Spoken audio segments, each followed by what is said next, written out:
बंगाली अस्मिता को लौटाना है और बंगाल को बंगालियों के हवाले करना है, क्योंकि अभी तो बंगाल जो है बांग्लादेशियों के हवाले है।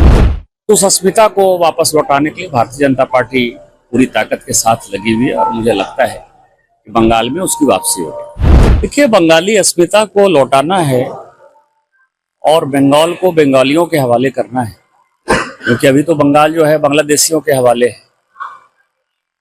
चाहे वो महर्षि अरविंद हों, राजनारायण बोस जी हों, चाहे ईश्वरचंद्र विद्यासागर जी हों, चाहे जेसी बोस जी हों, चाहे श्यामा प्रसाद मुखर्जी जी हों, चाहे राजा राम मोहन राय हों, चाहे विधान चंद्र राय हों, इन सबों की जो लेगेसी है पिछले 15 साल में तृणमूल कांग्रेस ने ध्वस्त कर दिया। और लेगेसी किसकी हो गई? तो बांग्लादेशी घुसपैठियों की, बांग्लादेशी मुसलमानों की।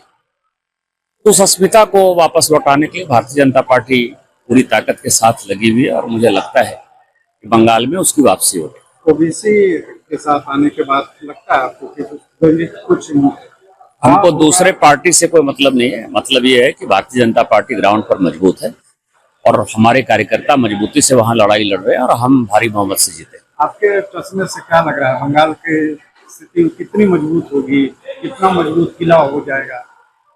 जिस तरीके से बीजेपी फ्रंट फुट पर खेल रही है। देखिए, पूरा बंगाल इस चीज से तबाह है। आज ही पैक्ट हुआ था 8 अप्रैल 1950 दिल्ली पैक्ट था नेहरू और लियाकत के बीच में, जिसके कारण कि पूरे बंगाल की डेमोग्राफी बदल गई, पूरे असम की डेमोग्राफी बदल गई और पूरे त्रिपुरा की डेमोग्राफी बदल गई। आज ही दिन है वो। और उस कारण से भारत तो सेकुलर राष्ट्र हो गया, लेकिन पाकिस्तान जो है वो इस्लामिक राष्ट्र हो गया, बांग्लादेश इस्लामिक राष्ट्र। और हमारे लोग जो हिंदू हैं वो वहां से पलायन कर गए या कन्वर्ट हो गए, लेकिन यहां बांग्लादेशी मुसलमानों की बाढ़ आ गई। तो आज के दिन सभी लोगों ने जो है, चाहे वो बंगाल के लोग हैं चाहे आसाम के लोग हैं, सबों ने शपथ ले रखा है कि बांग्लादेशी घुसपैठियों को यदि खदेड़ना है तो भारतीय जनता पार्टी ही ऑप्शन है।